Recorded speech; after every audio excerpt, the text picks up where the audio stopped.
Sindhu Dina Bandhu Jagatpate Rupesha Gopika Kanta Radha Kanta Namaste Tapta Kanchana Gaurangi Radhe Vrindavaneshwari Vrishabhanu Sute Devi Pranamami Hari Priya Vancha Kalpatarubhyascha Kripa Sindhubhya Evacha Patitanam Pavanebhyo Vaishnavebhyo Namo Namaha. Jai Shri Krishna Chaitanya Prabhu Nityananda Shri Advaita Gadadhara Shri Vasadi Gaura Bhakta.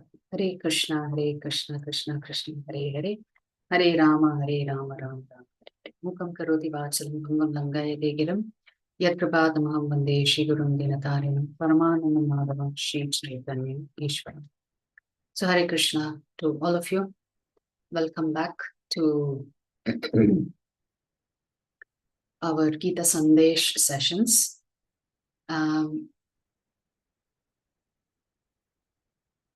So yesterday we talked about Karma Yoga. And we said if Arjuna was confused in the first chapter, then Krishna establishes his true identity in the second chapter.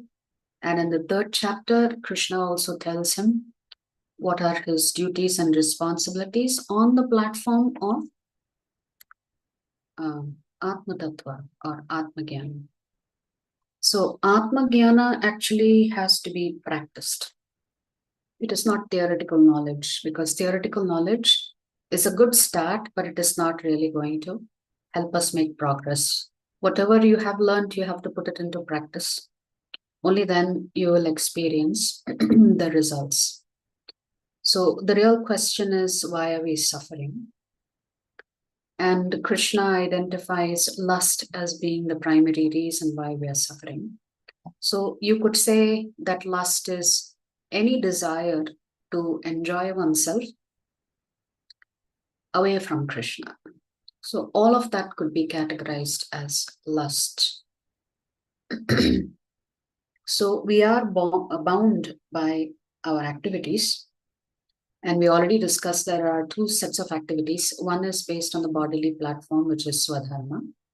And one is based on the spiritual platform, on the basis of the soul, which is Nitya Dharma. So essentially the chapter began with Arjuna having a doubt, asking Krishna, okay, if you are saying Nitya Dharma is better, why are you asking me to focus on Swadharma? And that's when Krishna will say in the third chapter, everyone anyway has to work for themselves. Actually, an interesting point is that the Brahmanas, the Kshatriyas, and the Vaishyas, it is said, they do not work for anybody else. They only work for themselves. Of course, Brahmanas don't have the concept of a career. Brahmanas are supposed to be steeped in scriptures. That is their only objective. Kshatriyas run the government and collect taxes and protect Dharma. And the Vaishyas can engage in business activities. So all three categories. So that is one of the definition of this Varna. Brahmana means you're not hired for a salary by somebody else. Kshatriya also means you are working for the king. Vaishya means you're supporting yourself through business activities. It means the only class that is actually working for somebody else is the lowest class, which is called the Sudra class. Anyway, today we'll go over that. So essentially the mistake that Arjuna made was that he did not think that Swadharma was important. He thought only Nitya Dharma is important. So why is Krishna asking me to fight at the end of second chapter? So just therefore having only knowledge of the soul does not in and of itself help you progress on the spiritual path. We said yesterday that bhakti does not mean abandoning anything. Bhakti means adding Krishna into the equation. So the Lord says sacrifice has to be performed by everyone and that sacrifice is for the pleasure of Vishnu. And therefore, we have to work for Vishnu first, because Vishnu is already supplying us with all of the basic necessities in life. And the simplest way for us to exhibit our gratitude to Vishnu is to perform sacrifices for his pleasure. So, and we talked about what's the difference between a soldier who kills on behalf of the government and a soldier who kills on behalf of himself. In one case, the soldier is rewarded, and in another case, the soldier is punished. But the activity is the same. So that's the most important thing to remember. The activity is the same between a spiritualist and a non-spiritualist. A non-spiritualist will get punished for their activities because it may not be in line with the scriptures. A spiritualist will not get punished for their activities because they are sincerely following Krishna's instruction. So we have to be like that soldier on the battlefield. We are working for, fighting for, serving Krishna. We don't want to work for ourselves. We don't want to fight for ourselves. And we don't want to serve ourselves. That's the most important takeaway from chapter 3. We should be happy working for Krishna. But does working for Krishna mean you have to quit your daytime job? No.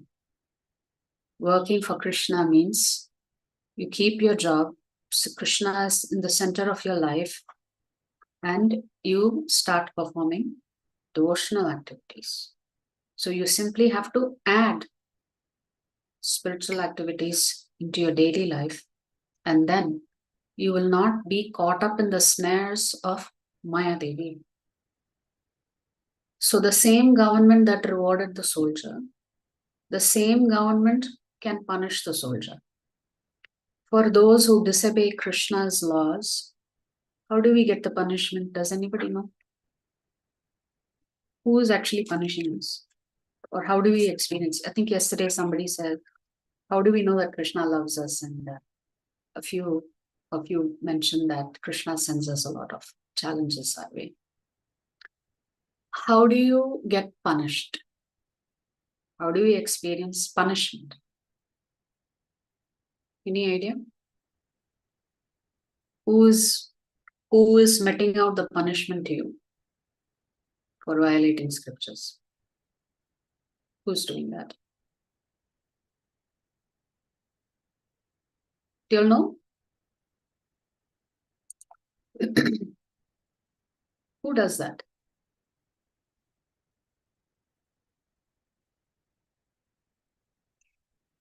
Material nature, Mataji. Huh? Material nature? Yes, so Maya Devi is actually punishing you for disobeying Krishna. So we have to work for Krishna. We don't want to be trapped by Maya Devi. So essentially the Lord is saying, if you obey me, you'll be rewarded. If you don't, you'll be punished. But you will be punished by my agent, Maya Devi. She works for me. That's what Krishna says. Then we talked about the 3 categories of people all over the world. This does not mean these 3 categories of people only are residing in India or they have some Indian birth or Indian heritage. That's not what it means.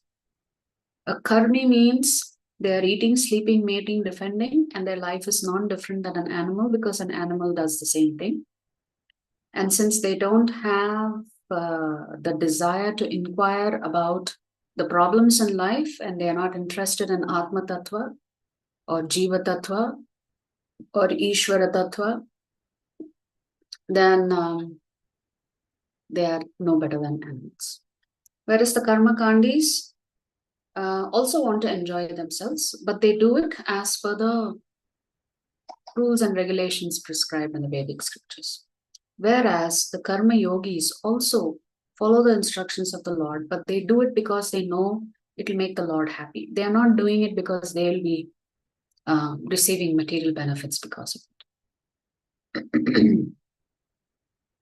So the karmis are those who don't follow scriptures. Karma kandis are those who follow scriptures, but they want to enjoy the results. And the karma yogis don't care about the results. They only care about pleasing Krishna. And these are the karma yogis. And Krishna then talks about role models, beginning with Janaka Maharaj. He then references other kings, just broadly speaking, other kings and leaders. And then he references himself as well. So in relation to Janaka Maharaj, there's a nice pastime. Janaka Maharaj was actually an impersonalist until he saw Lord Ram. Once he saw Lord Ram, then he was so attracted to Lord Ram that he became a personalist. So anyway, Janaka Maharaj is known as a wonderful Vaishnava who was not only very capable as a dharmic leader, king, but at the same time who practiced Krishna consciousness. So in those days, kings used to interact with rishis because kings also sought the advice and counsel of rishis. Unlike today, I don't know which government is seeking advice and counsel of wise people, I do not know. But in those days, that's how it was, so that the kings never made a mistake, right? So they inquire and then they execute based on the knowledge they receive from the rishis. So Krishna will reference the Raja Rishis in today's chapter that we will cover, chapter 4. So anyway, Janak Maharaj, there were some rishis and munis who were in the forests. They were just doing their meditation and practicing their jnana yoga, dhyana yoga, etc. And they were having a conversation among themselves, We have given up everything and we have come into the forest to do all of this so we can concentrate. But how is this Janaka Maharaj able to become a great devotee of the Lord and he is shouldering so many responsibilities? It's not easy to be a king. It's not easy to be in a leadership role because leadership means you have to accept a lot of criticism and have to be ready for it and know how to deal with it also. So leadership doesn't mean you are only in a positive spotlight all the time. No. You have to bear the brunt of criticism. Valid criticism, invalid criticism does not matter, but that's what a leader's role is all about. So they decided that they would go and ask him, how is he able to do both? Which is perform his duties and responsibilities very nicely, while at the same time keeping his Nitya Dharma at the center of his life. So when they went to meet him, Janak Maharaj said, I will answer your question, but I will do that tomorrow. And he invites them for a feast. So the next day, all the rishis, munis go to meet him. Janak Maharaj washes all their feet because they are guests, seats them very nicely, and begins to serve them prasadam. And it just so happened that on top of every rishi and muni, there was a large rapier or sword hanging from the ceiling. And it was hanging by a thin silk thread. So the rishis and munis obviously were worried. Why is it that we are being invited as honored guests? We are being served nice prasadam, but why is a sword dangling over each of our heads? So obviously they were nervous when they were having prasadam. So they finished their prasadam quickly, they washed their hands, and they asked the king, okay, you promised that you will tell us what is the secret to be able to do both your Swadharma and your Nitya Dharma without any difficulty whatsoever. And Janaka Maharaj asked them, did you notice something while you were having prasadam? And the rishi said, yes, we noticed that there was a sword hanging over each of our head. And Janak Maharaj asked him, so what were you thinking when you were eating? So the rishis and munis said, the only thing we could think about was that knife dangling over our head, because we did not know when it would fall and break our head. But since we know that you're a Vaishnava, we thought we are safe. So Janak Maharaj said, just as you are eating, you are also able to fix your mind on the sword. Similarly, when I am working for the citizens, I'm also simultaneously able to fix my mind on Krishna. So it is just through practice that you will be able to come to this particular platform. And when Krishna tells Arjuna in response to his question, why is it that we commit sinful activities and then regret it and then commit it again and regret it again? Why does it seem like we are out of control? And Krishna says that lust is actually the only cause for the degradation of consciousness of human beings. And as we said, lust can be defined as any desire to please yourself where Krishna is not part of the equation. So if lust is the problem, then Krishna also gives us a solution. He says that we have to develop, there was a photo of a tortoise with a shell. We have to develop that inner resilience in that 41st shloka Krishna was talking about. We have to develop the strength to resist the temptations that will always come towards us in life.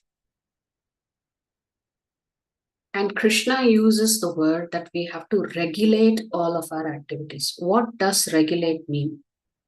Just like we were talking about traffic signals, the government has instituted certain rules and regulations for the smooth functioning of society. Similarly, when Krishna has built this entire material cosmos, he has put together prescribed sets of rules and regulations so all of us can avoid the pitfalls of committing sinful activities. So we simply have to regulate our lives, just like traffic signals regulate traffic, the movement of traffic, for the safety and well-being of all of those who are on the road. Similarly, Krishna is saying we have to regulate our senses, mind, and intelligence in order to avoid material pitfalls of falling into sinful ways of life. So to control your senses, you have to go take darshan of the Lord. That's how you use your eyes. Your mouth is used to chant the holy names and also honor prasadam. Your ears are used to hearing the Bhagavad Gita and Srimad Bhagavatam, and so on and so forth. Your mind can be controlled by chanting the Hare Krishna Mahamantra, and your intelligence is regulated by reading and hearing the Bhagavad Gita and Srimad Bhagavatam. So in this way, the sum total of who you are, which is your material body, your subtle body, and your spirit soul, are fully dovetailed with Krishna. That means you don't have to quit your job. You don't have to do anything else. You simply have to include certain spiritual activities into your life, and then you are under the protection of Krishna. If you don't do these spiritual activities, then you come under the control of Maya Devi. So today's chapter is called Jnana Karma Sannyasa Yoga. How do you do karma yoga with the necessary and relevant knowledge? That will be what is the topic of discussion. So in chapter 1, Arjuna is confused. In chapter 2, Arjuna surrenders and hears about Atma Jnana, and his true identity is reaffirmed by Krishna. In chapter 3, Krishna talks about the duties that we have to perform, both Swadharma and Nitya Dharma, with Nitya Dharma taking precedence. So this knowledge of the Bhagavad Gita is eternal. And you will discover that the Bhagavad Gita was actually spoken many millions of years ago. And it is not Arjuna who hears the Bhagavad Gita for the first time. The knowledge is also eternal, because it's not knowledge that is produced suddenly out of thin air. This knowledge always existed. Actually, the first person to receive this knowledge in our universe was Brahmaji. When Krishna reveals to him the Chatushloke of Srimad Bhagavatam. In Canto 2, Chapter 9, Shlokas 33, 34, 35, and 36, Krishna summarizes the entire essence of the Vedas in 4 shlokas. So if you're interested, you can go read it up.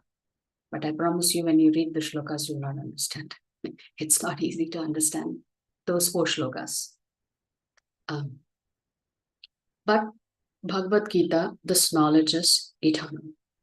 So the sections today are as follows in chapter 4. Eternal education, the consequences of action. So we're going to look at karma. The qualification that is necessary for anybody to receive this wisdom. Because we said we don't want knowledge. Knowledge is a good start. Wisdom is what we want. But wisdom you cannot purchase somewhere. You have to act on that knowledge, and then that is how wisdom comes in. And then what is this transcendental wisdom, and where can you acquire this knowledge, and from whom can you get this particular knowledge? So let's go to the first section. Is further broken down as to when the Gita was spoken. Why does the Lord appear? The benefits of knowing about his appearance. And then the important topic of Varnashrama Dharma. Why did Krishna create this Varnashrama? So if we begin with the first shloka, Shri Bhagavan Uvacha Imam Vivasvate Yogam Proktavan Aham Avyayam Vivasvan Manave Praha Manur Ikshvakave Bravit. So the Lord is telling Krishna, I instructed this imperishable science of yoga to the sun god, Vivasvan. And Vivasvan instructed it to Manu, the father of mankind. And Manu in turn instructed it to Ikshvaku. So a few things Krishna is doing here. He is establishing the genealogy of this parampara. Parampara means everything comes from the Lord. When it comes to wisdom and transcendental knowledge, it has to originate in the Lord and come down in the parampara system. There's no Muni Rishi who can create their own set of knowledge. So here the Lord is also saying that many millions of years ago, he actually spoke this knowledge to the sun god. That sun god's name was Vivasvan. Vivasvan then hands over the knowledge to Manu. Manu then instructs King Ikshvaku. And then from Ikshvaku onwards, it has come down. So this is parampara. And this parampara is going to be important because that's the only way in which we can learn spiritual knowledge. Much like we have to go to a school and we have to go to a college to get authorized degrees and certificates. So even in the spiritual world, there are authorized paths. There are also unauthorized paths that has not come from Krishna. It is just people have concocted something and presented it to society as saying this is a valid path. So even if we want to follow a particular parampara, we must make sure that that parampara is able to establish its connection to Krishna. So here Krishna is saying in the next shloka, Evam parampara praptam imam rajarshayo viduhu sakale deha mahata yogo nashtaf parantapa. This supreme science was thus received through the chain of disciplic succession. A chain indicates a continuity.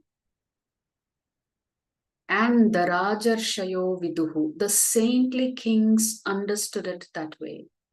That means this knowledge actually resided with the saintly kings who were well versed in the scriptures, because they were surrounded by very knowledgeable and wise rishis. But in the course of time, the succession was broken. That means the chain broke somewhere. Some king somewhere ignored this knowledge and tried to do whatever they wanted to. And therefore, the science as it is appears to be lost. So Krishna is first identifying that this knowledge is handed down from person to person to person to person. Somewhere the knowledge was either willfully neglected or unable to be practiced. And therefore the science of Atmajnana, the science of Paramatma, the science of Bhagavan appears to be lost, Krishna says. Just because the science is lost doesn't mean the knowledge itself is invalid anymore because it doesn't exist. Because this knowledge is eternal. It's just that over periods of time, maybe society just moved away from scriptures for various reasons.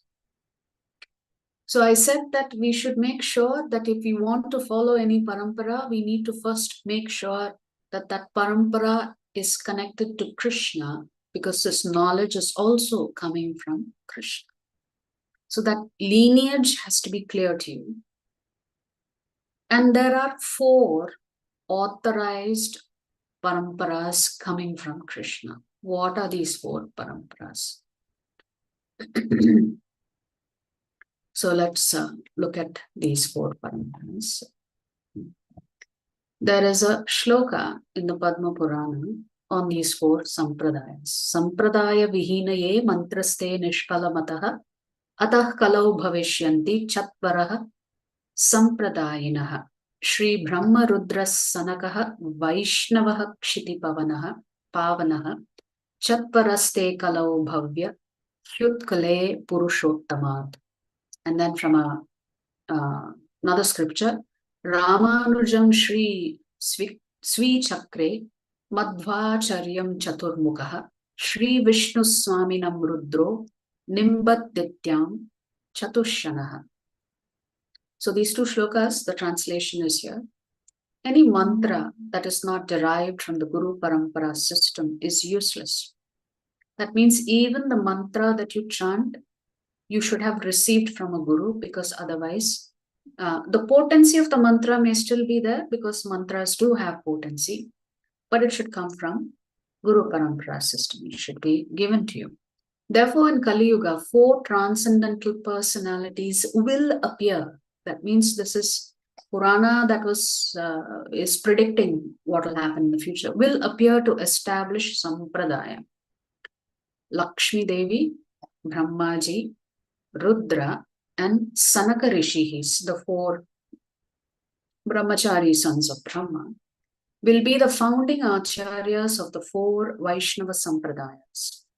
Their teachings will spread from the Purushottama Kshetra, Jagannath Puri in Odisha.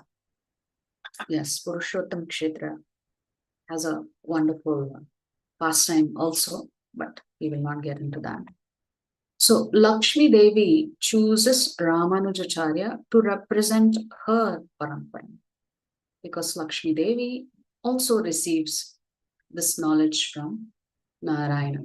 In the same way, Lord Brahma chose Madhvacharya.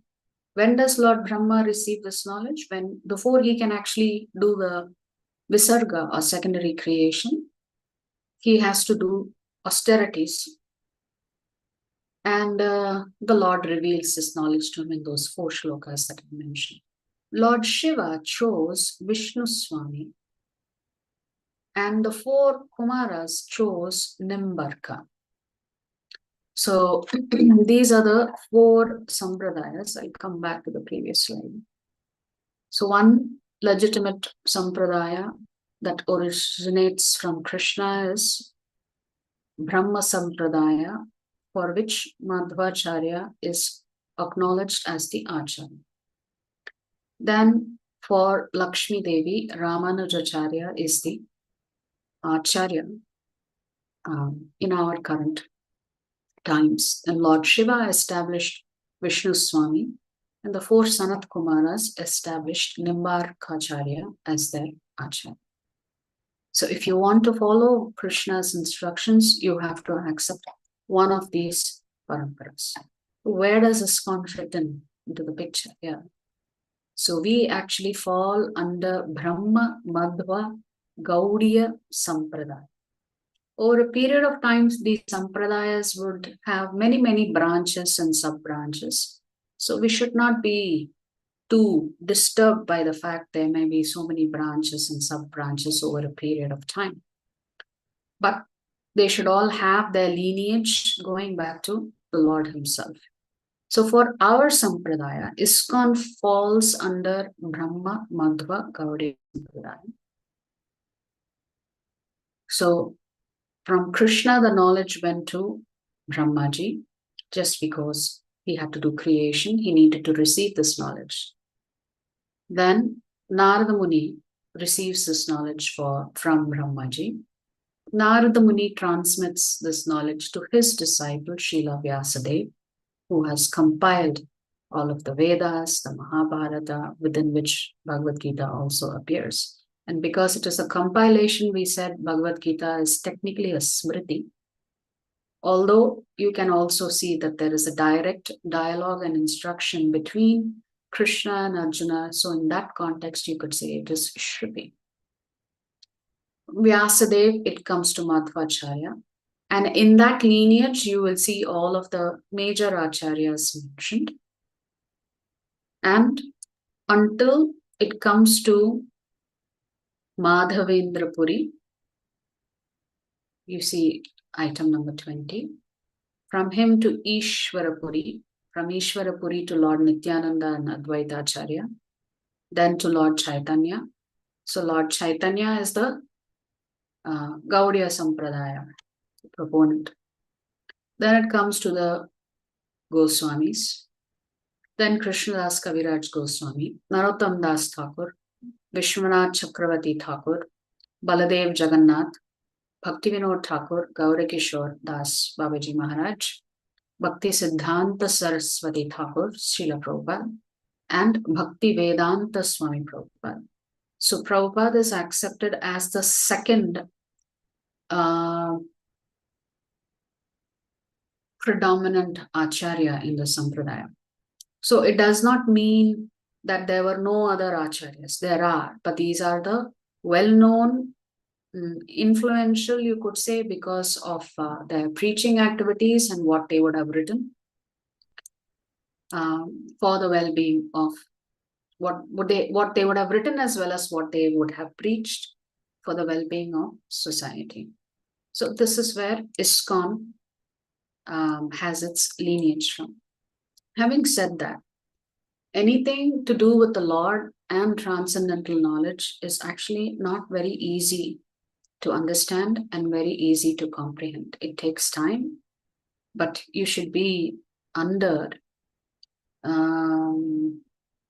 the advice of Guru, Sadhu, and Shastra. So just to show you how little we understand of life around us, because we are also able to observe so many things going around us. Does that mean we know everything? No. And here is a perfect example of our misguided logic.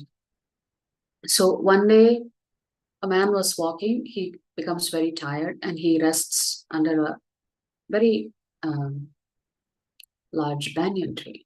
It just so happened another man was also resting there.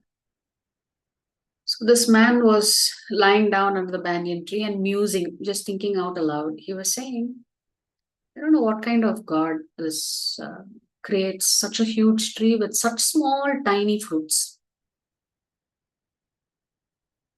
So his point was, there must be no God, because a logical God will put huge fruits on huge trees and not small fruits on big trees. At that time, one fruit fell and hit his head. The other man said, "You're lucky, because had it been a large fruit, you would have been crushed to death by now." So the Lord knows what his design principle is. So similarly, if you notice, if you look at pumpkins and other things, right? They grow on the ground, but the vines in which they grow are so tender. So the Lord has put huge vegetables and things that grow on the floor, and small fruits that grow on large trees. So if we try to understand the Lord by our faulty intelligence and faulty logic, we will never be able to understand the Lord. The Lord knows what is best for us, and therefore the Lord is emphasizing Guru Parampara here. It is not, otherwise there's no need for Krishna to say, "Don't worry about Parampara, just hear me." I've already spoken this to Arjuna, "You don't worry about Parampara, etc. I've spoken, follow my instructions." So now the question comes, why does the Lord appear? And the famous shlokas that we all know, Paritranaya sadhunam vinashaya cha dushkritam dharma samsthapanarthaya sambhavami yuge yuge.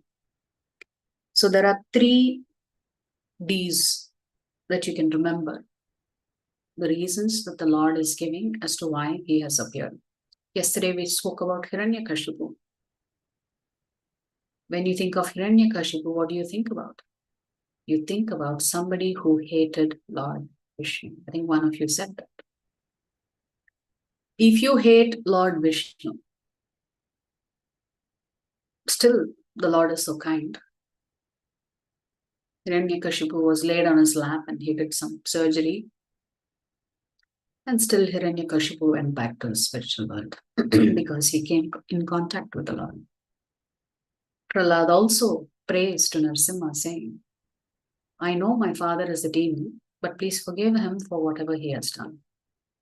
Such is the nature of a glorious devotee who is ready to forgive somebody who was torturing him. So Krishna says to deliver the pious and to annihilate the miscreants, as well as to re-establish the principles of religion, I myself appear millennium after millennium. Krishna is telling you and me, he himself comes at a certain period of time. So there is a cycle which follows in this whole cosmos by which the Lord personally appears. He personally appears, and then in other cycles, his expansions appear. So the 3 Ds are, the Lord comes to protect his devotees. That's the first D. Then the Lord comes to annihilate the miscreants. The second D is demons. Demons are always working in opposition to the Lord. So devotees, demons, and to re-establish the principles of religion, dharma. In that order. Devotees, demons, dharma. The Lord does not need to come personally to vanquish the demons, because he can do it by just giving them a heart attack or something else. The Lord also does not need to come personally to re-establish dharma, because he can then simply send his great acharyas to help us. That means the fundamental reason why the Lord comes is to protect his devotees, to please his devotees.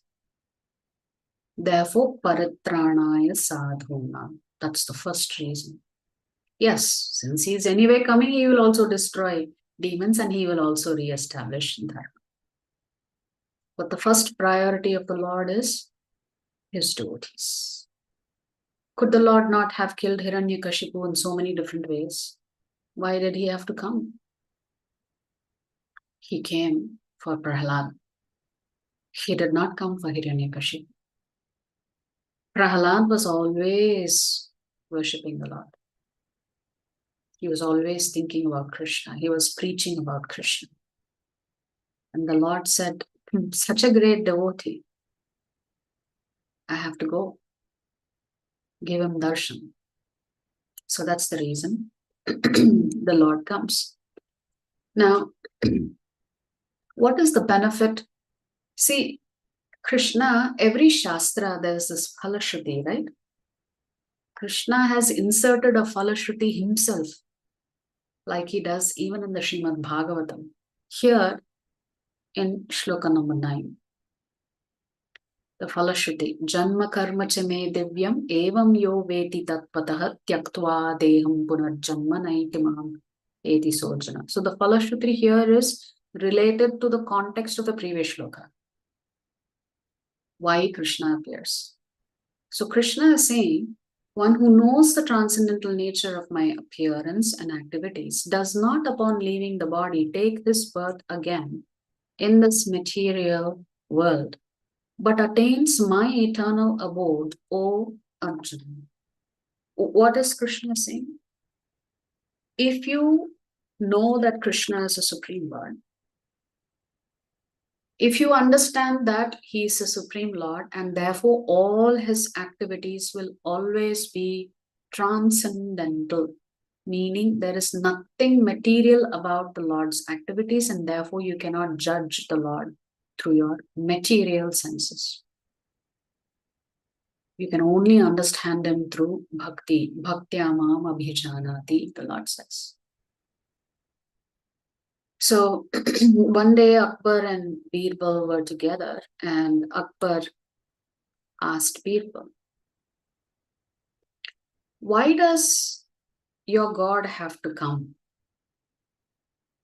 Why can't he make arrangements? Because if he is all powerful, why can't he make arrangements from wherever he is?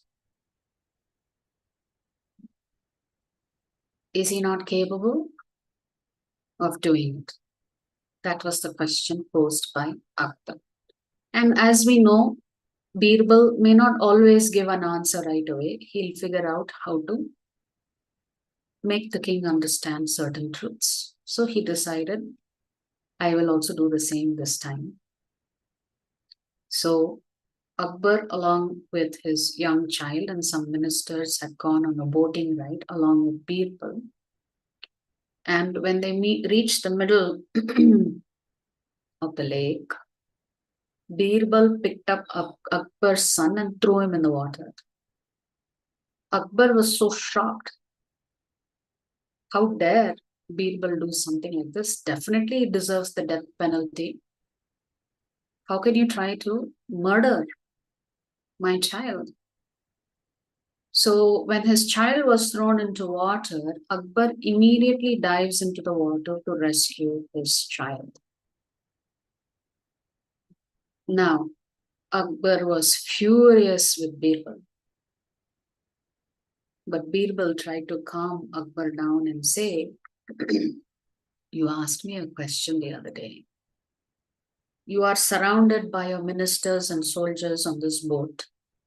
Why did you personally jump in to save your child? You could have instructed your minister to do it, your soldier to do it. Why did you do it first? Akbar said, what kind of a silly question is that? That's my child. They don't have the same affection for my child like I do. Therefore, Birbal said, when the devotees of the Lord are troubled, the Lord himself personally comes to rescue his devotees. Can he not send somebody else to rescue them? Certainly. But the devotee is also anxious to see the Lord and therefore the Lord comes. Then Akbar understood, okay, yeah, I got your philosophy. So sometimes, yeah, we have to understand the nature of the Lord through stories like this, because otherwise it becomes impossible for us to understand the way the Lord conducts his activities. Therefore, Krishna says, Janma karma chame divyam. His janma is transcendental. His karma is also transcendental, meaning his activities are also transcendental. As long as you and I have understood this, Krishna says this is our last birth. Have we really understood it? It's not that easy. Therefore, Krishna is saying, anybody who has understood me and my activities, then at the end of this life, they will go back to Krishna. So you can ask one more question. So many bad things are happening right now. Why has Krishna not come? What is he waiting for? You may ask, no? Why can't Krishna come again and just with one fell swoop take care of everything and set everything right? The answer to that question is in chapter 16. So you have to come back to understand this answer. Okay, so the next topic is Varnashrama Dharma, an often misunderstood concept, especially in our culture, in Vedic culture. What is Krishna saying about Varnashrama? Chaturvarnyam maya srishtam gunakarma vibhagashah tasya kartaram apimam vidya kartaram avyayam.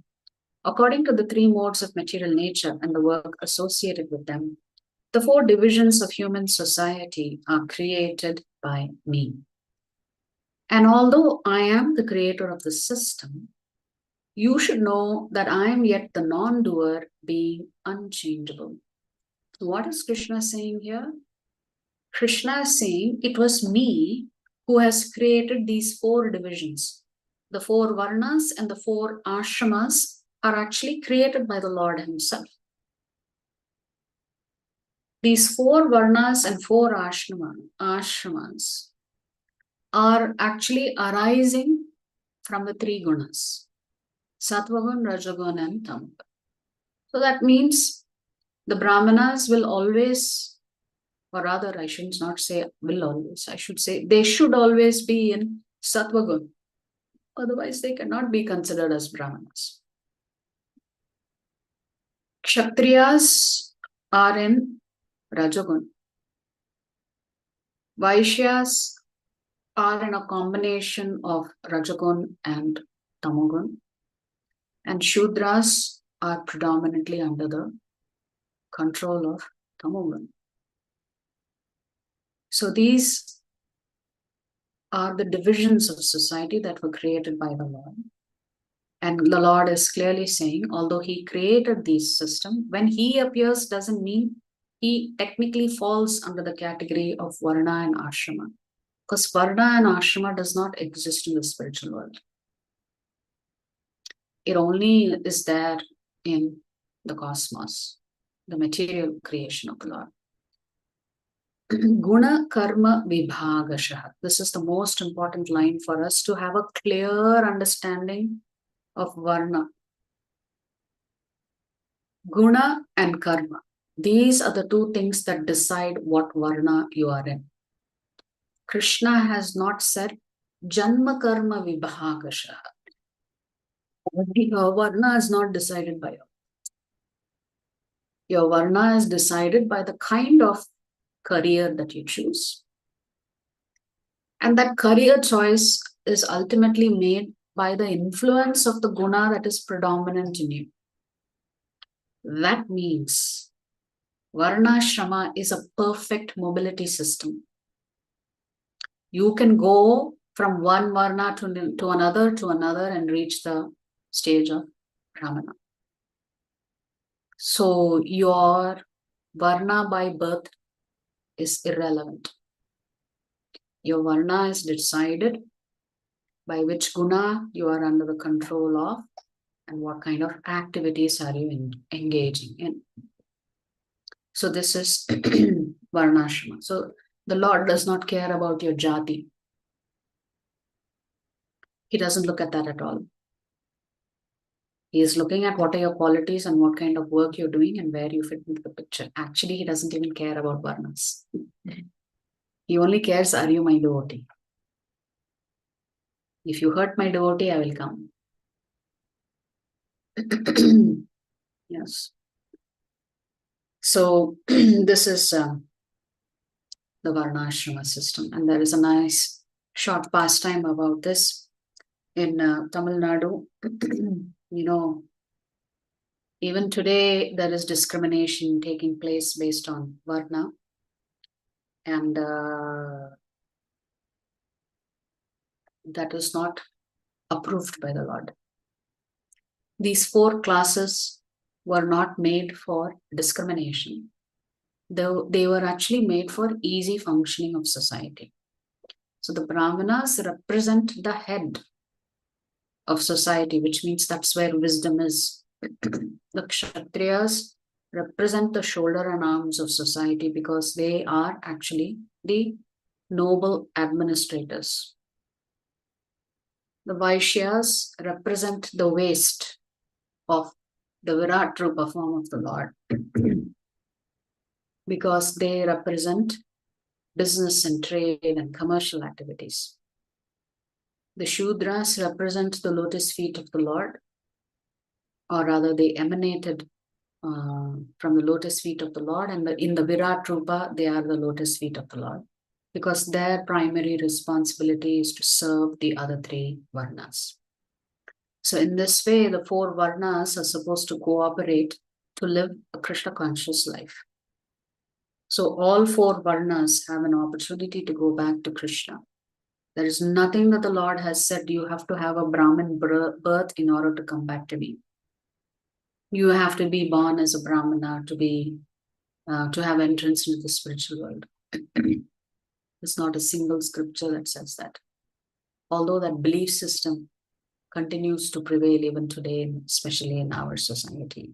And therefore, sometimes people are not allowed to enter certain temples because they say, you're not a born Hindu.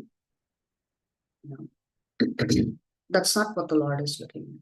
Anyway, this pastime is this Tirukunnal Alvar story, where he was born of the lower class, but he was a great devotee of the Lord. So you can imagine, Alvar means he must be in a very high position. The Alvars were not necessarily born into upper class. Some were in upper class and some were not. But yet they are accepted as great devotees of the Lord. So anyway, he would sing by the banks of the Kaveri, glorifying the Lord. But he was not allowed to come into the temple, Srirangam. So one day the temple priest passed him by and he was sitting in the way and he threw stones at this Alvar. At that time he was not Alvar, and asked him to get out of the way because I am pure, I am going on my way to take a bath and you better move aside. So anyway, the priest goes, takes a bath, that this Tirupunnal Alvar simply sits aside. And when the priest reaches the temple, the doors are locked. And he's confused and upset and scared. Certainly the door is locked to the altar. That means something must have happened. So he calls out to the Lord and asks the Lord, what is the problem? Did I do any offense? And the Lord responds and says, yes, you hurt my devotee. You threw a stone at him. You bring him back. You carry him on your shoulders and bring him so I can take his darshan. Only then I will open the doors. So the priest did exactly what the Lord wanted. He goes back, picks up the singer, the great devotee of the Lord, although he was apparently of Shudra class, carries him on his shoulder, and only then the temple doors open. So as we said, the Lord does not see where you were born. The Lord only sees what is your relationship that you have with him. Right? Similarly, there is a pastime of Bibi Nachiyar. She was a child of a Muslim king. And somehow or the other, she got a deity of Krishna and she was in love with it. She would play with the deity of Krishna all the time. That deity is there in Melkote today. So Ramanujacharya goes to the king and says that deity belongs in the temple. And the king tells, what can I do? My daughter is very attached. She's not going to let it go. So the king says, Well, how are you going to get the deity? So Ramanujacharya said, I will call out to the deity. If the deity comes to me, then you should relieve the deity. Hand it over to me for worship. So sure enough, when a great devotee calls to the Lord automatically comes. So the Vigraha just flew into Ramanujacharya's hands when Ramanujacharya glorified the Lord. And so he takes the deity with him. But Bibi Nachiyar was so attached to the deity, she simply followed Ramanujacharya. And it is said, when they arrived in Melkote, she simply entered into the deity. So in the Melkote temple, you will see a small deity of Bibi Nachiyar on the altar. That means anybody can worship the Lord and become a great devotee, caste notwithstanding, because the Lord does not look at your caste. So now to the last section, or rather the third section today, where we look at what is karma, as we promised yesterday. What is Krishna saying? There are a couple of shlokas where Krishna defines karma, karma, and vikarma. So we'll look at this. Karmano hyapi bodhavyam, bodhavyam cha vikarmanaha, akarmanascha bodhavyam, gahana karmano gatihi. The intricacies of action are very hard to understand. Therefore, one should know properly what action is, what forbidden action is, and what inaction is. So there are three terms Krishna is using: action, forbidden action, and inaction. So there are consequences to all activities that we perform, whether we like it or not, whether we know what the consequences are or not. For example, if you look at a computer has different components. There is hardware, there is software, there are applications. But in order for me to use the computer, I only need to know very little information on how to use the computer. I need not be a software engineer or a hardware engineer in order to utilize the computer. But is it possible? If I am a hardware engineer, I may know the ins and outs of the computer and I may be a better utilizer of the system, perhaps.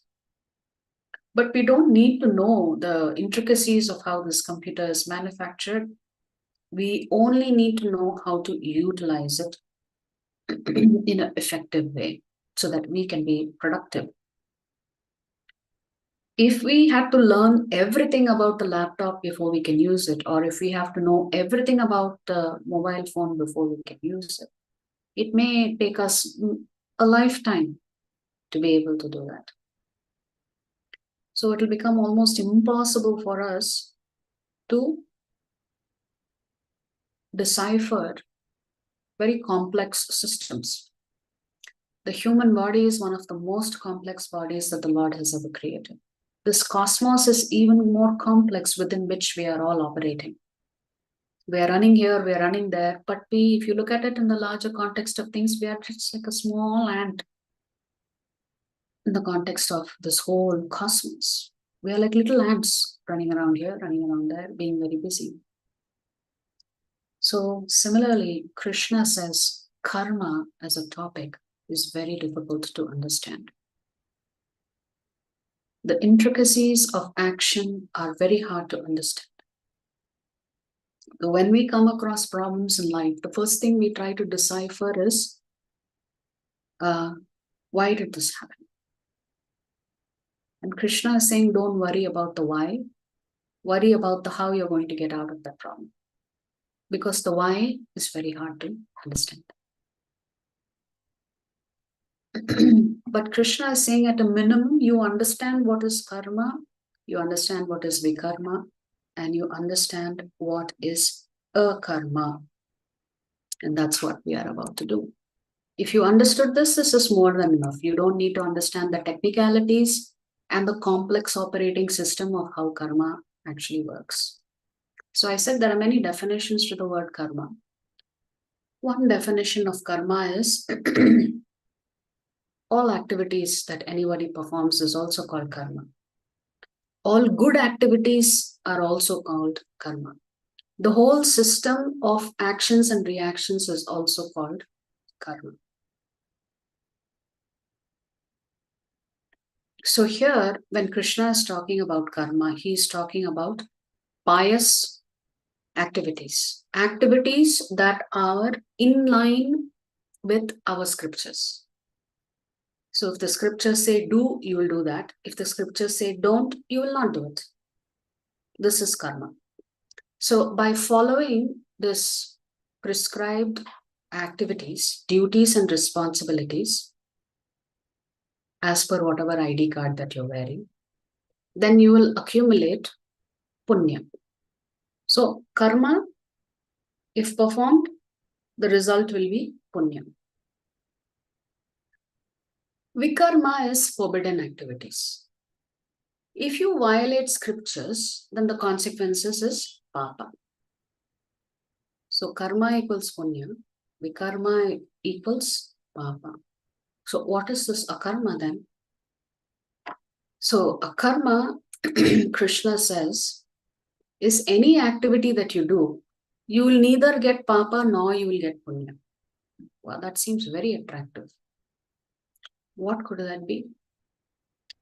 That is actually bhakti. So in karma, you're following the scriptures, and therefore you are performing pious deeds. You will enjoy it when you're performing pious deeds. The results is because you have accumulated punya, Krishna will promote you to the higher planets, maybe also including Svarga, the heavenly planets.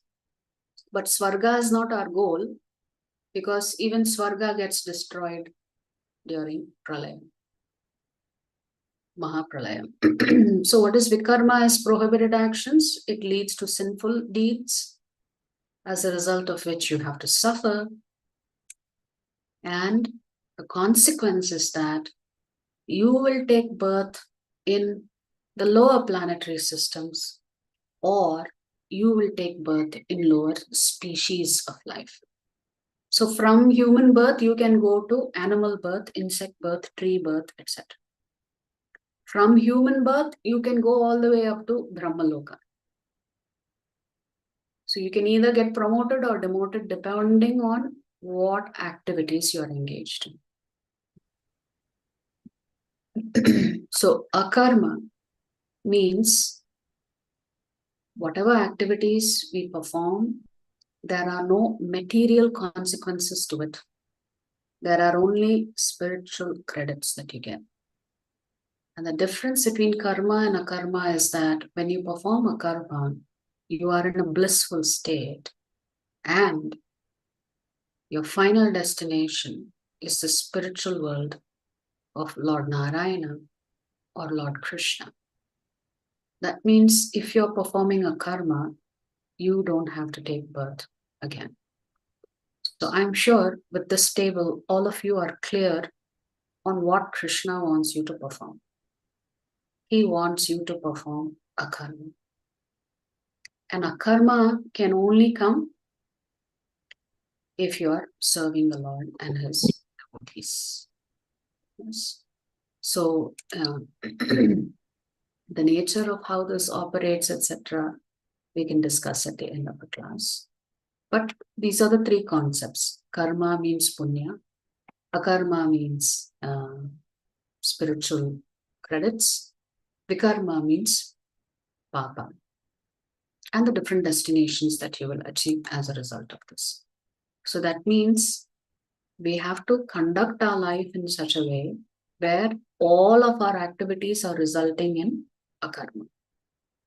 That is why Krishna says, hey Arjuna, you get up and fight. Even if you kill thousands and thousands and thousands of people on the battlefield, you will not get the sinful reactions for it, because you are following my instructions.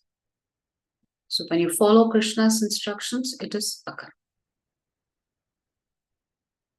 So you are not accumulating papa and punya, because as long as you have accumulated papa and punya, you have to keep taking birth. To enjoy the results of punya, you have to take birth. To suffer the consequences of your sinful activities, you have to take. But if all your activities are dovetailed to pleasing Krishna, you don't have to take birth. So that means all of us must be performing a karma all the time, or as much as possible. Perform spiritual activities. What are the spiritual activities? Activities: chanting, hearing, honoring prasadam, doing seva in the temple, serving Vaishnavas, serving gurus, studying Shastra. All of this results in a karma. So now we'll reach the last segment of this chapter. Because Krishna began this chapter by talking about a parampara, he is going to guide you back to that parampara. So here Krishna is saying, Tadvidhe pranipatena pariprashnena sevaya upadekshyanti te jnanam jnaninas tattvadarshinaha. So Krishna has spoken in chapter 2, chapter 3, chapter 4. And you may be thinking, okay, Krishna is not here to personally advise me, so where will I go and learn all of this? So Krishna has an answer for you. Just try to learn the truth by approaching a spiritual master. What you should do? 3 things. Inquire from him submissively and render service unto him. The spirit, the self-realized souls can impart knowledge unto you because they have seen the truth. So Krishna is talking about submissive inquiry, service, surrender.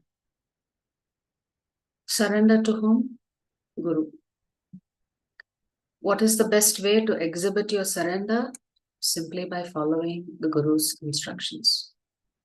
Krishna is not saying, come to me, we can have a Q&A session whenever you're ready.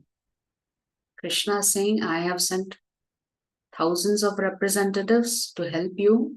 Approach them, learn from them, serve them, surrender to their instructions. Because they are surrendered souls, they are great devotees of mine. And if you follow in their footsteps by simply following their instructions, then you are on the right path. So with this, Krishna is making clear, Guru is an important aspect of our life. Without Guru, we cannot approach Krishna.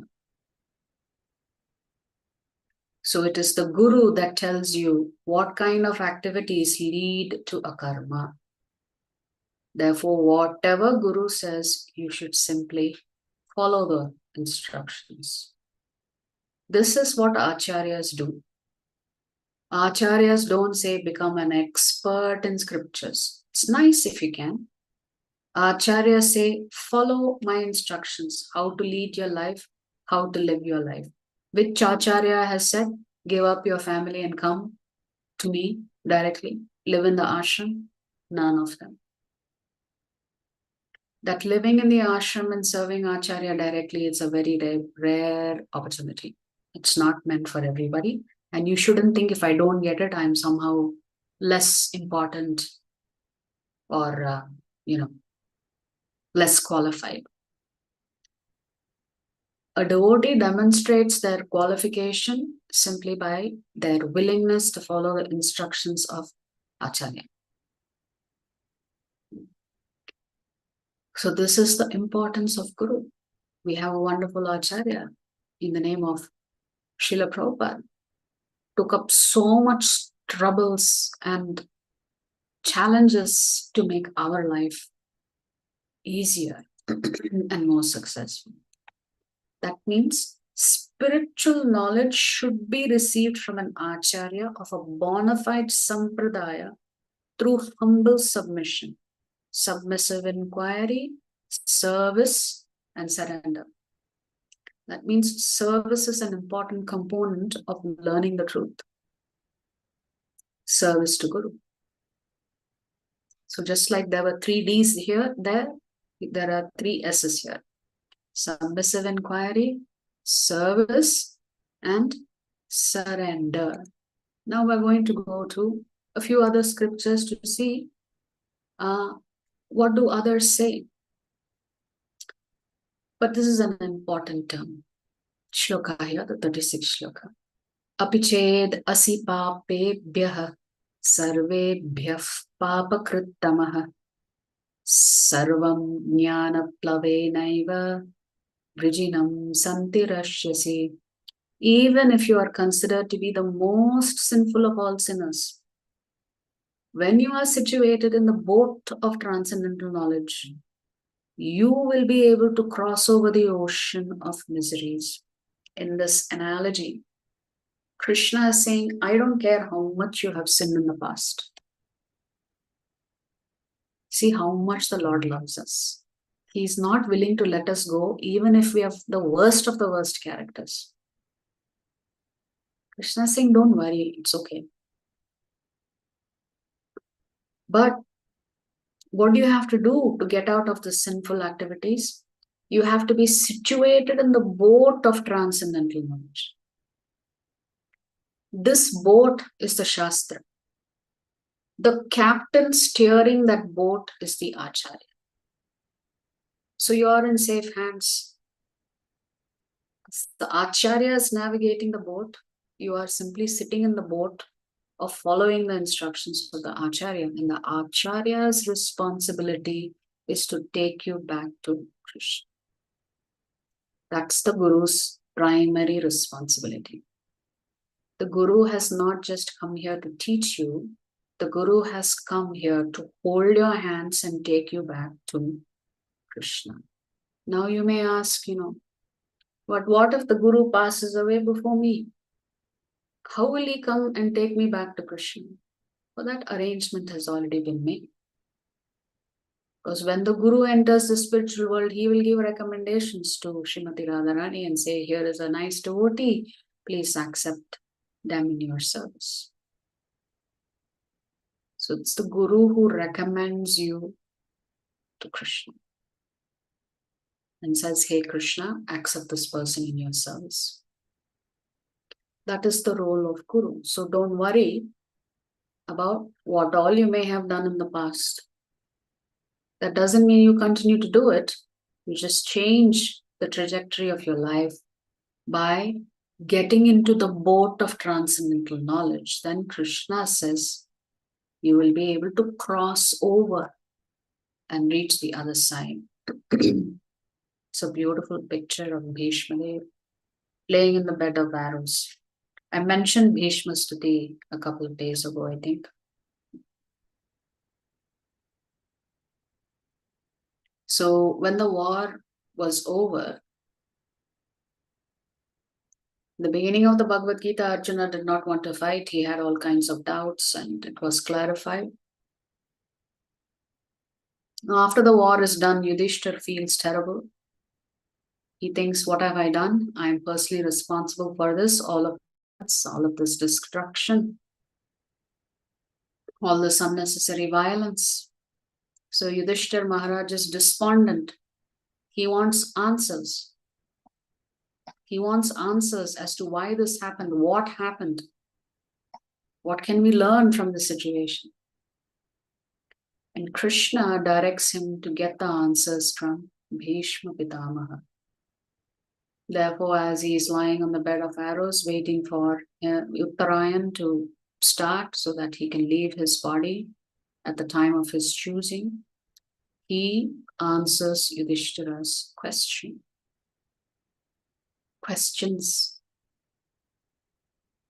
So Krishna says, there's no greater devotee than Bhishma Dev.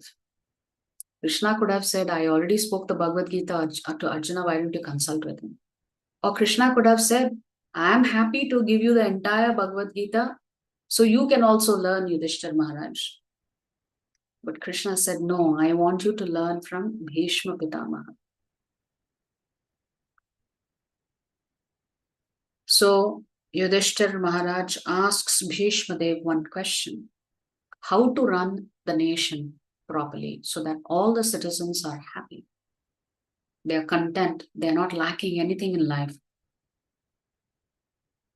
So if all of the citizens have to be happy, what kind of king should I be? Bhishma Dev doesn't say make sure they all have health insurance. Of course, that goes without saying. Buy an LIC policy. No, that's not the answer Bhishma Dev gives. Bhishma talks about dharma, how to be a dharmic king. So this set of prayers where Bhishma Dev is actually glorifying the Lord is called Bhishma Stuti. But you can look at the question that comes within the Vishnu Sahasranam, where Yudhishthira Maharaj is asking this question. Kimekam daivatam loke kim va pyekam parayanam stuvantah kam kam archantah prapnuyur manava shubham. What is Yudhishthira Maharaj asking Bhishma Dev? Yudhishthira said, what is the sole divinity in the world? In other words, what is the one supreme goal? By praising whom, by worshipping whom, can men obtain good? That's a translation of that Kim Ekam Daivatam Loke. So Yudhishthira is asking, who is that one person that we should worship, that we should meditate on? And if I do this, it will be for my ultimate good. One more question. Ko dharmas sarva dharmanam bhavatah paramo matah kim japan muchyate jantur janma samsara bandhanat. What duty of all duties do you think supreme? By repeating whose name is a creature freed from the bondage of birth and transmigration? So these are the questions that Yudhishthira Maharaj is asking. And Bhishma Dev responds to these questions by saying, Jagat Prabhum Deva Devam Anantam Purushottamam Stuvan Nama Sahasrena Purushas Satatotthitaha. Bhishma Dev tells Yudhishthira, the Lord of the world, the God of gods, the infinite, the supreme person. By praising him constantly, by means of his 1,000 names, a person is always uplifted. So anybody can be uplifted simply by chanting the holy names of Lord Krishna, Lord Vishnu, Lord Narayana. So all your duties and responsibilities are fulfilled when you do this.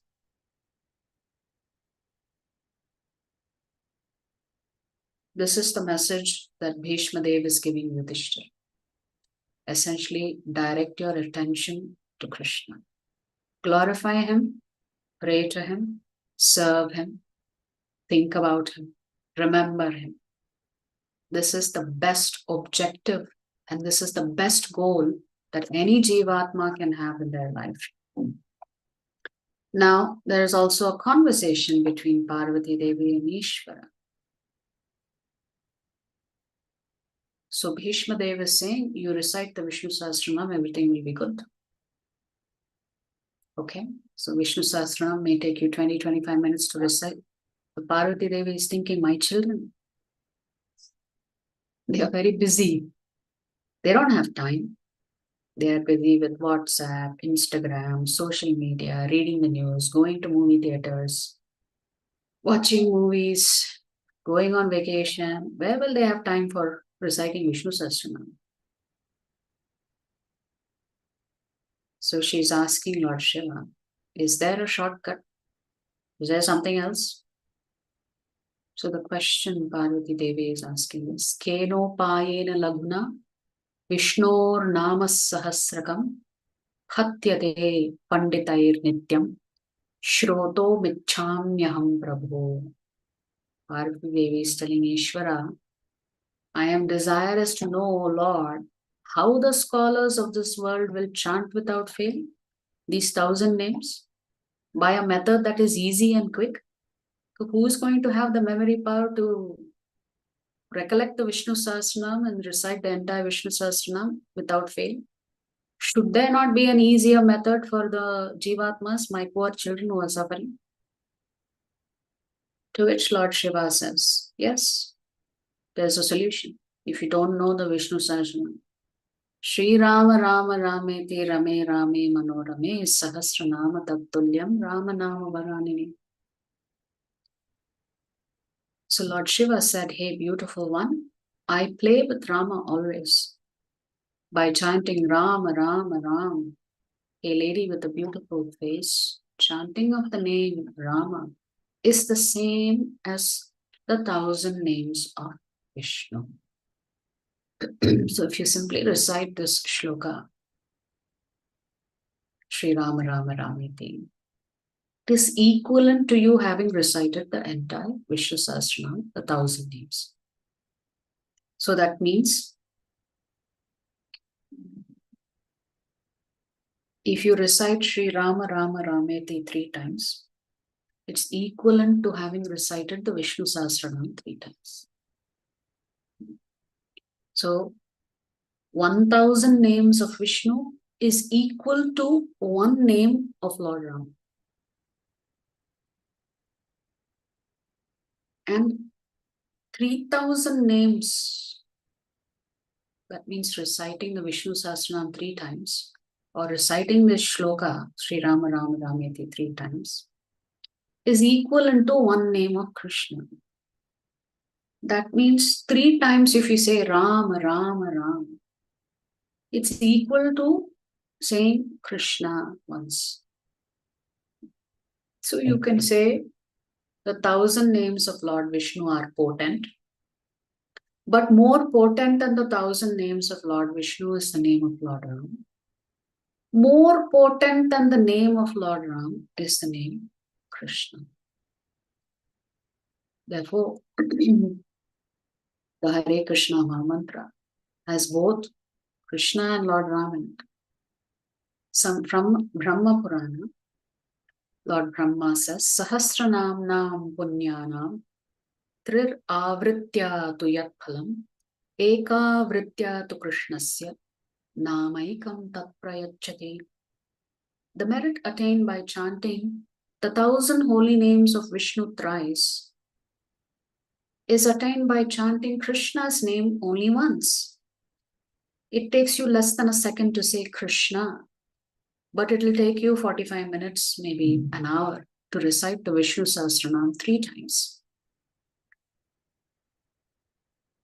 So the shortcut is to recite Krishna's name directly. Eka vritya tu krishnasya. Just once, you have to say Krishna. You already recited the Vishnu Sahasranam 3 times.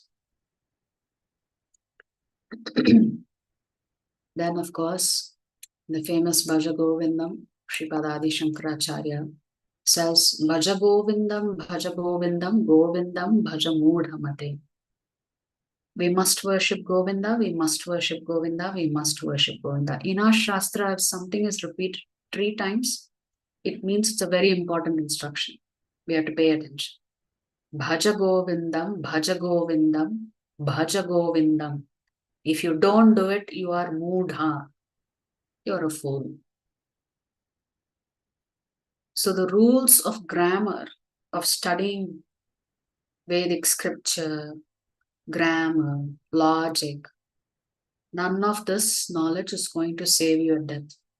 The only thing that is going to save you at the time of death is your being able to remember Govinda. Therefore, you worship Govinda from a young age so that at the time that you die, you will be able to remember Govinda.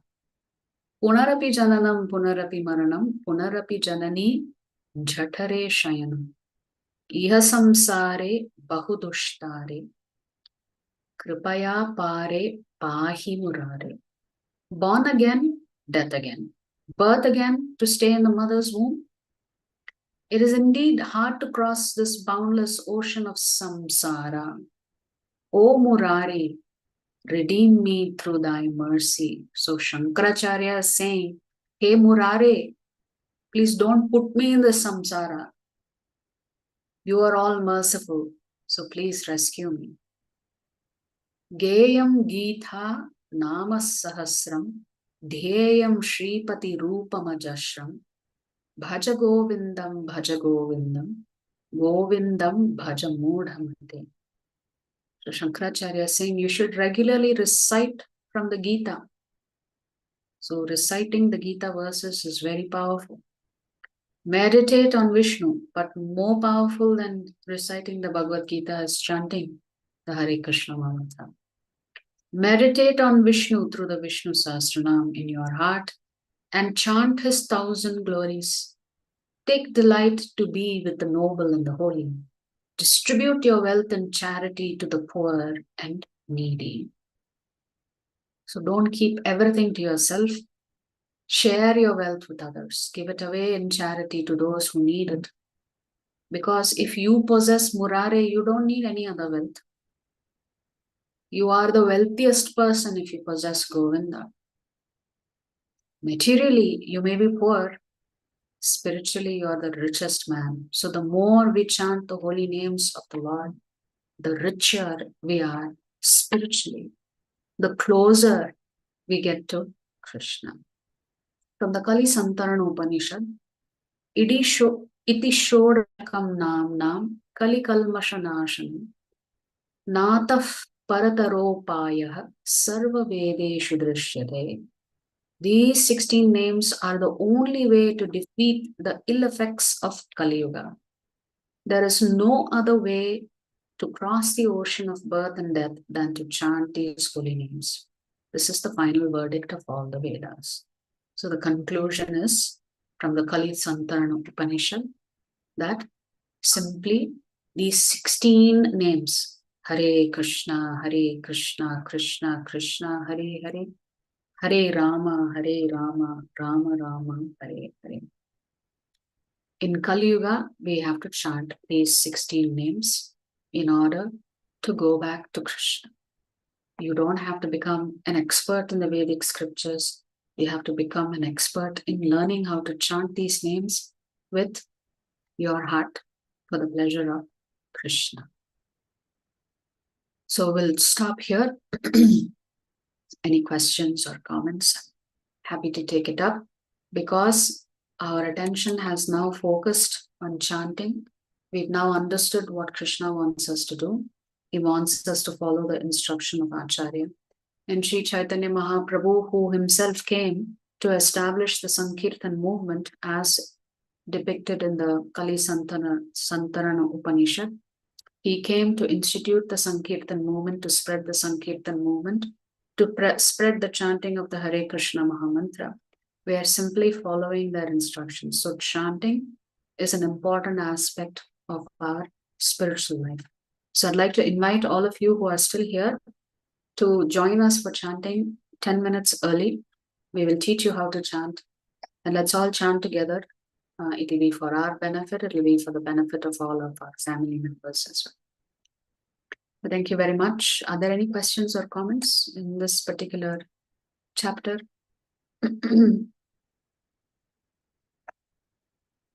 Okay. There's a question but I do not understand. So this question would have been posted while I was covering something. So Parvati Mataji, if you're there, you are asking a question about? Hare Krishna Mataji, Dandavat Pranam. What is your question, Mataji? What is the creation? It is regarding the Varnashrama, why the God has created this Varnashrama and what is the need of it? Yeah. So as we mentioned, there has to be collaboration between different members of society for the smooth functioning of the society. Every society will have a head, shoulders, waist, and feet.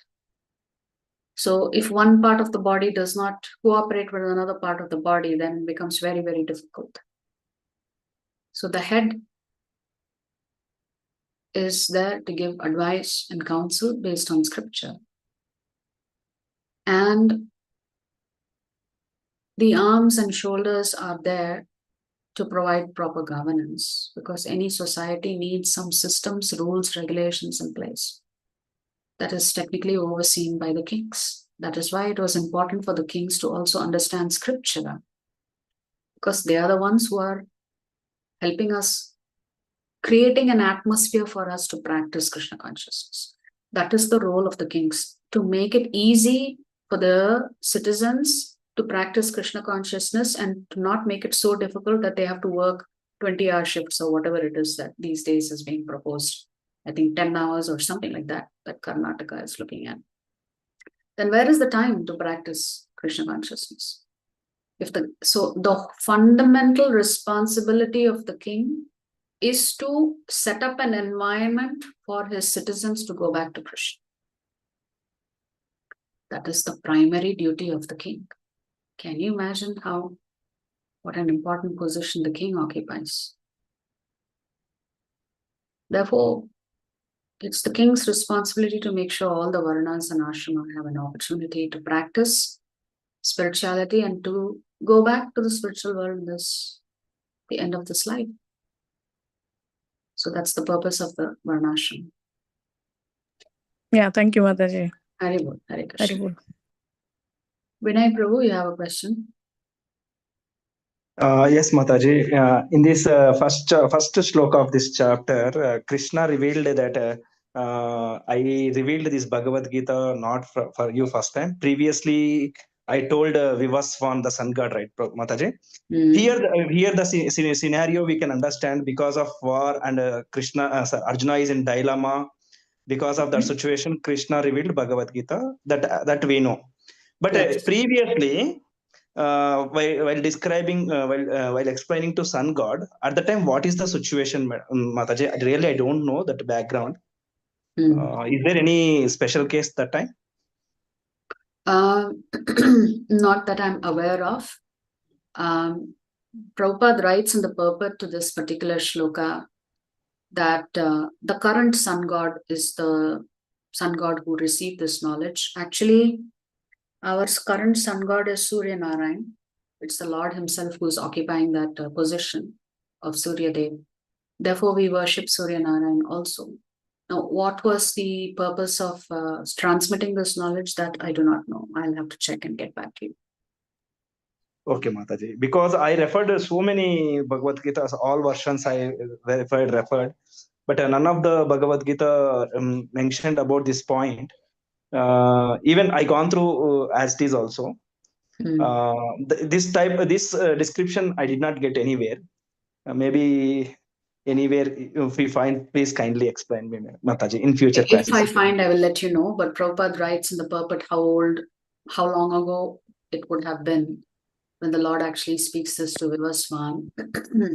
That is 120 million years ago. That means it's what 1.2 crore years ago this was spoken by the Lord. Hello, Hare Krishna. Hare Krishna. If I come to Bangalore to ISKCON temple, you will meet me.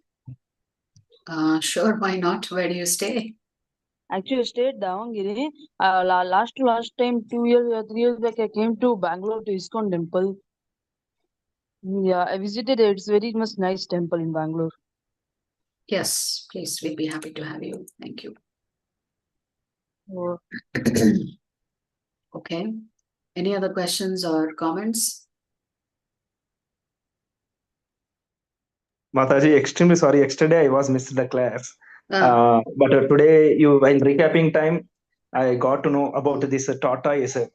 Because whenever the situation comes, tortoise how itself protect its body and its hands and tails into the shell, right? Because that is naturally God given gift to that reptile. But in case of human beings, even though how much we protect ourselves, illusion it is coming without knowing. Without even himself also doesn't know what is happened because of his past. Even Krishna conscious people also fell down into Maya so many times. Even Narada Mahamuni, Arjuna, Hanuma, these people, these great devotees, great demigods itself, they fell into illusion.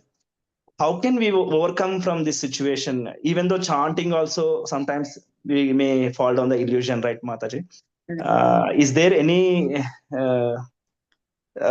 situation is there any possibility to overcome this part? It is always healthy to have a little bit of fear in you for the power of Maya Devi. So we should always be careful and attentive about how we are conducting our lives. What is the quality of our chanting? What is the quality of our various sadhana and spiritual practices? We have to be conscious of it. That is why Guru is important. Sadhu Sangha is important because they will keep you honest. One of the things that at least we try to institute in ISKCON is that sadhakas have to share their sadhana report with their senior counselor every day or once a week so that these things can be spotted early on. One is your sadhana. So having that responsibility of reporting sadhana to someone senior is one way in which you keep yourself honest. Because if you practice bhakti on your own, you can fool yourself and fall down. So it's always a good idea to keep yourself subservient to somebody senior. When does the problem happen? When even devotees fall down, when they lose sight of the goal, and when they become proud of their so-called spiritual achievements. There's no such thing as a spiritual achievement because that's actually the causeless mercy of the Lord itself. You have not done anything to even chant the holy names of the Lord. And the Lord himself has to be merciful upon you for you to be able to use your lips to chant his names. So to maintain an attitude of humbleness is very, very important for a devotee. And that has to come naturally. So you have to remind yourself every day as a devotee that you are not worthy of performing devotional service, but somehow the other Guru and Krishna picked you up and therefore you are doing your utmost best to please them. So one way to avoid the pitfalls of falling down is to make sure you're always under the guidance of a spiritual counselor who can question you, who can challenge you, who can say what you're doing is wrong. You need to change your ways, but you should be receptive. If you are hypersensitive about getting feedback, then you're lost again. The concept of submissive inquiry, service, and surrender to Guru is that you don't think you are more intelligent than your Guru. Therefore, that means you're ready to listen to Guru, even if it means logically it may not make sense to you. So having faith in Guru, Sadhu, and Shastra is an important component for any sadhaka. Yes, even great personalities have fallen down. But did the Lord say they were no longer his devotees? Is Narada Muni not still accepted as one of his great devotees? Did Krishna abandon Narada Muni? No, Mataji. Yeah. So yes, sometimes we may make mistakes, we may fall down, but we should pull ourselves back together, ask the other Vaishnavas and practicing devotees to help us, bring us back to the right path. There are some wonderful instructions of devotee relationships in the Nectar of Instruction. Dadati pratigishnati, guhyam akyati pritchati, bhunte bhojate chaiva. So that particular shloka talks about loving relationships between devotees. They're always serving each other. They're always exchanging confidential information with each other where necessary. They're always seeking guidance. And they always honor Vaishnavas by inviting them for prasadam. So that's one way in which you honor another Vaishnava, is to serve them prasadam. So there are simple instructions that we can follow. Is there a guarantee that we will not fall down? No, there's no guarantee, but you should pray and beg to Krishna that whatever happens, that you should always be at the lotus feet of Vaishnavas and you should always be serving them with sincerity. The minute you get disconnected from Vaishnava, it's very easy to get disconnected from Krishna. So this is what I have understood after reading the scripture, is to always keep yourself subservient to somebody senior that can check you and that can challenge you. Sure, Mataji. Definitely. I will. Hare Krishna. Thank you so much. Thank you, Prabhu. These last words are very exceptional. Very, I mean, like, realization makes very stronger with these words. Yes, always you should report to a senior devotee. What are you doing? How is your chanting going? You know, are you able to cope? Are you having challenges? Because we can help you. Yeah. We can help you. Thank you so much, Mataji. Haribol. Yeah, Haribol. But somebody else had a question just now.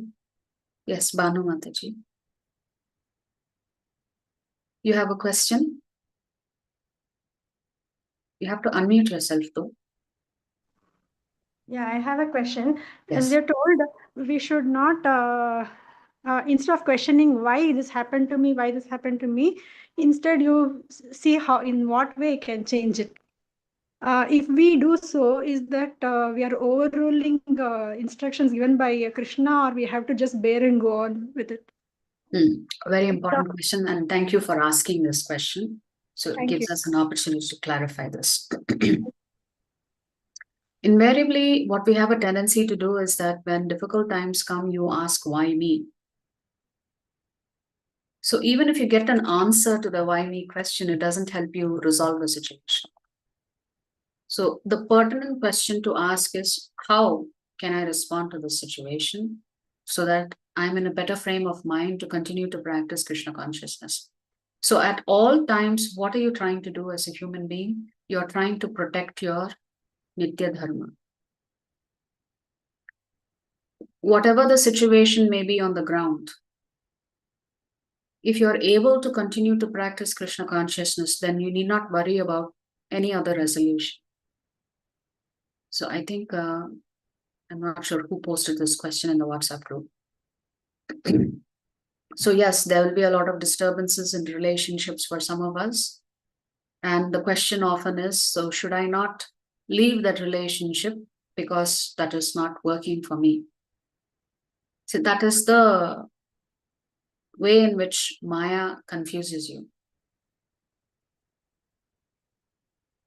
As per our samskara and Sanskriti, marriage is meant to be just once. And that particular Jivatma that you're associated with in this life, it is just that you are repaying your debts or overcoming your past karmic reactions. So you have to deal with that in the best way that you can. There will be rare exceptions where you can, look at moving away from the marriage, perhaps under the circumstances of physical violence. But everything else we are taught that we should tolerate, because just because you leave the marriage doesn't mean your suffering has ended. Your suffering has just taken on a new shape, a new form. So in the second chapter, Krishna says this cycle of happiness and distress will always be there. And Krishna says you should learn to tolerate. So tolerating the circumstances is the first instruction of Krishna. Because by leaving the marriage, you have abandoned your duty and responsibility. Even if it is not the happiest of marriages or whatever relationship is there, we should continue to accept the opportunity to do our services in that relationship, because Krishna himself will say later on in the Bhagavad Gita that doing your duties and responsibilities is also purifying your soul. As much as possible, we should tolerate. So coming back to your question, the question should be, rather the question that is often asked in the beginning is, why do bad things happen to good people? If you go in search of this answer, it is not going to be satisfactory, because that does not mean your suffering has ended. Rather, the question should be, what do good people do when bad things happen to them so that I can follow in their path? Because therein lies the solution. Asking the why question is just theoretical. When you're suffering, theoretical knowledge is not helpful. When you're suffering, practical knowledge on how you can overcome the situation is what you really need. Therefore, what do good people do when they go through bad times? How do they handle bad times? Because they are the ones who are setting the example for you. Does that answer your question, Banu Mataji? Yeah, ma'am, but not to full extent. Okay, you can ask. It means all actions are performed by Krishna, each and every action. Mm, So, are we having any? Are we having authority to change ourselves? Like you told about the relationship. I'm not talking about the relationship. I'm talking about to lead this materialistic world, to join with friends, for example. In that way, Yes, can. I think your question is, do we have free will and how do I use it? Yeah. That's your question. It's Free will has to be used to serve Krishna. Krishna cannot force you to come back to him. Okay. Krishna wants you to have that deep desire to go back to him. That means you have free will. It is just that free will is not unlimited. It is restrained by your previous karmic activities. But free will, Krishna will expand for you as long as you are responsible. If Krishna has given you free will, he expects you to use it in his service. When you don't use your free will in his service, that's when you experience. Do you have the ability to change the spiritual trajectory of your life? Of course. Without a doubt. But you have to have that deep desire. I want Krishna, I want to go back to Krishna, I want to serve Krishna. If you don't have that desire, Krishna is not going to trouble you. Therefore, to enter the spiritual world, you are using your free will. Of course, it is coupled with the mercy of Krishna and mercy of Guru and Vaishnavas. It's not that independently you can get there. You are seeking the line of blessings of the lineage of Acharyas. So a devotee is built of the mercy of other Vaishnavas. So yes, you can use your free will to go back to Krishna.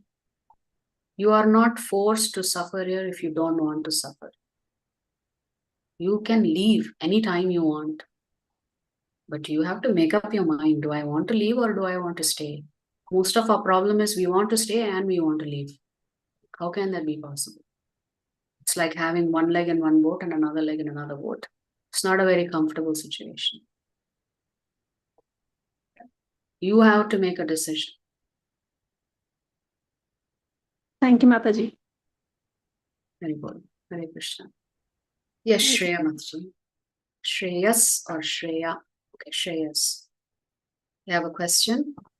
Hello, Hare Krishna, ma'am. Hare Krishna.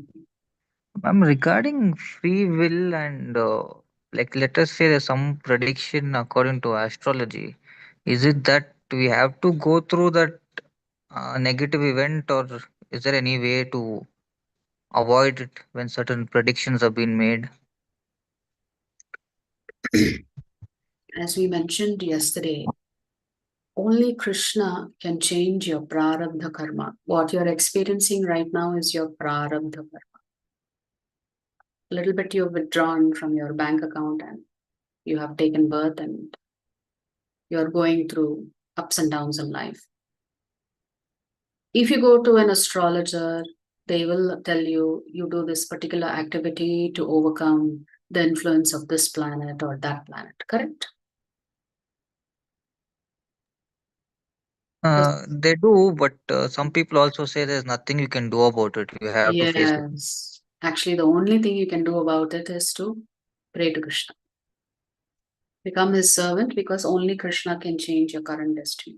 Nobody else can. No other devata has the power to change your final outcome. Only Krishna can intervene there. So, if you talk to devotees and senior devotees, they will say once you have become a devotee of Krishna, you should not even worry about your astrological chart, because Krishna is in the driver's seat of a devotee's life. So we don't worry about astrological charts and times anymore. We have faith in Krishna that Krishna will protect us. Krishna will guide us. Whatever troubles may come our way, the devotee has developed that resilience to depend on Krishna. It could be health issues, it could be finance issues, it could be relationship issues. We just learn to depend on Krishna.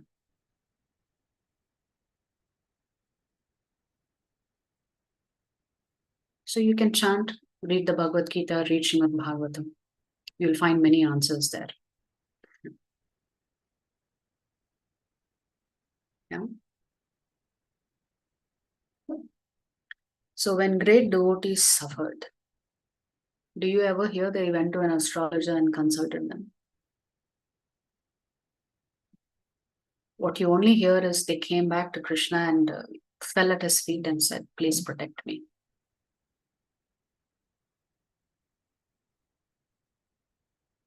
So great devotees, no matter what happened, did not give up Krishna. And that's the answer for us. We should not give up Krishna. Then you will make progress. And nothing like the prayers of other devotees to help you in your personal situation. Because thank you, ma'am. Krishna listens to the prayers of devotees. Okay.